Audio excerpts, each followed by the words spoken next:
आइए तो एक और लिमिट का बहुत ही बढ़िया क्वेश्चन है, आइए इसको सोल्व करते हैं। ये दिया हुआ है, यानी ये ग्रेटेस्ट इंटीजर फंक्शन है और एफ एक्स जो है उसका मैक्सिमम पार्ट लेना है, ये फंक्शन से ये फंक्शन से ये फंक्शन से, किसके लिए? अब ये है, उसके बाद m be the number of the points in 0 से 2 तक, where f x is equal to non continuous, n be the number of the points in 0 से 2 तक, यानी where f x is equal to non differentiable, then इसका value निकालना है। तो पहले एम प्लस एन निकालेंगे, फिर पहले एम और एन का वैल्यू निकालते हैं, उसके बाद ये निकाल लेंगे।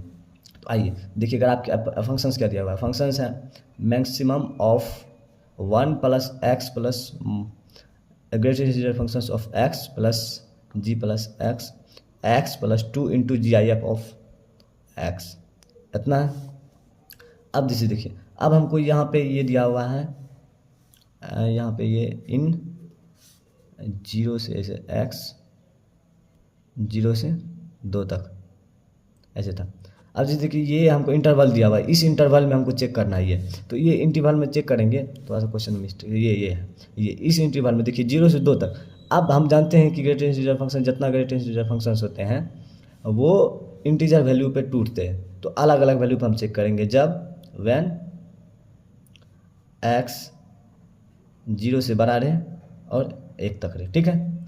और अगर एक से या एक से ज़्यादा रहे और 2 तक रहे और x बराबर 2 रहे, तब हमको निकालना मैक्सिमम पार्ट ऑफ हम इस तीनों पे निकालेंगे, ठीक है। तो अब जैसे देखिए, ये वाला फंक्शंस का मान क्या होगा जब x का वैल्यू इसके बीच में रहेगा। हम जानते हैं कि 0 से लेकर 1 के बीच में चाहे कुछ भी लिखिए, 1 को छोड़कर 0 से 1 के बीच में कुछ भी रखेंगे तो जी आई एफ ऑफ एक्स का वैल्यू कितना आएगा? 0 आएगा। तो ये फंक्शन क्या आ जाएगा? 1 प्लस एक्स, ये तो 0 बन गया। फिर यहाँ पे तो जी आई एफ नहीं है तो कोई फर्क नहीं पड़ता। फिर x plus 2 into g i f of x, g i of x का वैल्यू 0 आ जाएगा, तो यहाँ से कितना बनेगा? सिर्फ 0 बनेगा, एक्स प्लस 0 बनेगा, ठीक है। अब जैसे देखिए, इसमें क्या क्या बनेगा, इसमें है अगर एक्स का वैल्यू 1 से लेकर 2 के बीच में है, 1 भी है और 1 से लेकर 2 के बीच में, तो हम जानते हैं जी आई ऑफ एक्स का वैल्यू कितना आएगा? 1 आएगा। तो 1 आएगा तो 1 और 1 2 प्लस एक्स, यानी 2 प्लस एक्स आ जाएगा। ये भी 2 प्लस एक्स, यहाँ पर भी कितना आएगा? 1 आएगा, तो यानी 2 प्लस एक्स, ये आ गया। अब x इज इक्वल टू 2 पे क्या आएगा? x इज इक्वल टू 2 पे, x इज इक्वल टू 2 पे जी आई ऑफ एक्स का वैल्यू भी 2 ही आता है। अब 2 रखिए, 2 प्लस 1 प्लस ये कितना आ जाएगा?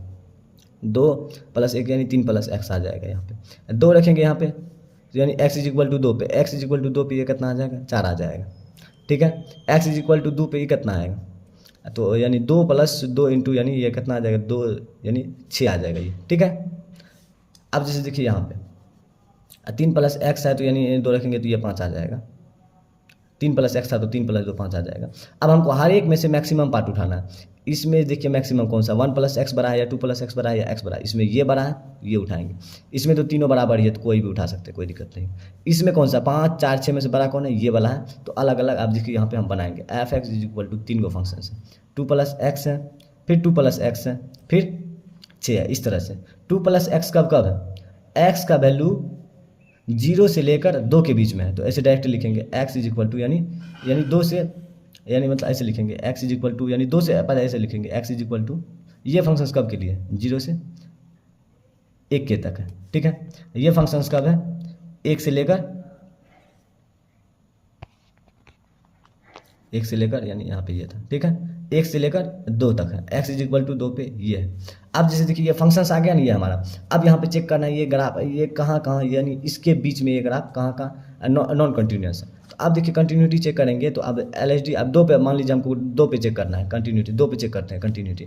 तो 2 पे कंटिन्यूटी चेक करेंगे तो लिमिट दोनों साइड का बराबर होना चाहिए और ऐसे होना चाहिए। अगर मान लीजिए, अगर हम इतना बोले कि x इज इक्वल टू 2 पे एफ एक्स कंटिन्यूस है, तो हमको ये लिखना पड़ेगा, limit x tending to 2 plus of f x बराबर होना चाहिए limit x tending to 2 minus of f x, अब बराबर होना चाहिए एफ ऑफ 2 के, ठीक है। अगर ये आ गया तब हम बोलेंगे कि x बराबर 2 पर फलन क्या है, यानी मतलब एफ एक्स क्या है? कंटिन्यूस है, ठीक है, इस तरह से। अब देखिए इसको सोल्व करते हैं।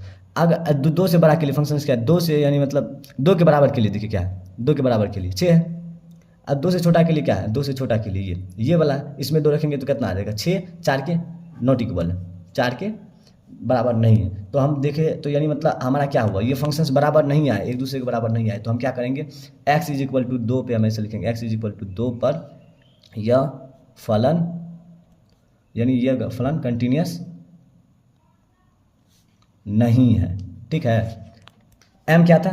m be the number of the points in in interval यानी 0 से 2 तक इंटरवल में where f x is equal to non continuous कितना पाया 1 पे आया तो m का वैल्यू कितना आएगा 1 ही आएगा। और 0 से 2 तक ऐसा कोई पॉइंट नहीं है, 2 के छोड़ के और कोई ऐसा पॉइंट नहीं है जहाँ पर भी ये नॉन कंटिन्यूस होगा, बाकी सब जगह कंटिन्यूस होगा, सिर्फ इस इंटरवल का हम बात कर रहे हैं। ठीक है, अब इस इंटरवल में आइए 0 से 2 तक बीच में 0 यानी इसके बीच में 1 ही आएगा ना, तो आइए 1 पे हम डिफरेंशियबिलिटी चेक करते हैं। 1 पे डिफरेंशियबिलिटी चेक करते हैं, दोनों हम क्या मानते हैं, ये तो एक ही है तो एफ डैश एक्स मान लेते हैं, एफ डैश एक्स डायरेक्ट कर लेंगे तो 2 प्लस एक्स का एफ डैश एक्स कितना आ जाएगा 2, अकर कितना आ जाएगा 0, यहाँ से ये भी आ जाएगा 2, तो यानी ये कितना पे था 0 से लेकर 1 तक था, ये 1 से लेकर 2 तक था, ये x बराबर 2 पे था। तो अब जैसे देखिए यहाँ से आर एच डी और एल एच डी क्या होगा, अगर देखते हैं बराबर है कि नहीं है।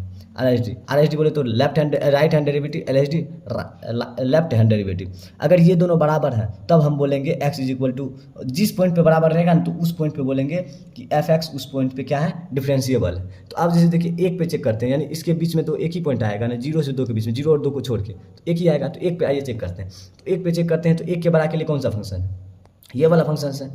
1 से बड़ा के लिए वैल्यू कितना है 2 है, 1 से छोटा के लिए कौन सा फंक्शन है ये है, और एफ इज इक्वल टू 2 पे कितना फंक्शन है, 2 पे तो 0 है, ये तो बराबर नहीं आया, यानी मतलब यानी सॉरी आर एच डी और आर एच डी चेक करेंगे ना, एल एच डी और आर एच डी चेक करेंगे तो आर एच डी कितना है 2 है, एल एच डी कितना है 2 है, यानी आर एच डी और एल एच डी क्या आया बराबर आ गया है ना, यानी क्या बोलेंगे एक्स इज इक्वल टू 1 पर फलन ये क्या है, यानी मतलब डिफरेंशिएबल है। अगर डिफरेंशिएबल है तो छोड़ देंगे। अब देखिए यहाँ पे क्या बोला है, n be the number of the points इस इंटरवल में जहाँ एफ एक्स नॉन डिफरेंशिएबल है। नॉन डिफरेंशिएबल ये इसमें कहीं नहीं है, यानी मतलब 1 पे भी चेक किए वहाँ पर भी ये क्या है, यानी डिफरेंशिएबल आ गया, तो यानी मतलब नॉन डिफरेंशिएबल ऐसा कोई भी नहीं है इस इंटरवल में जो है। इससे हम कह सकते हैं कि एम का मान कितना आएगा, यानी जहाँ पे ये नॉन कंटिन्यूस था, सिर्फ एक ही पॉइंट पे ये नॉन कंटिन्यूस था, वो भी इस पे।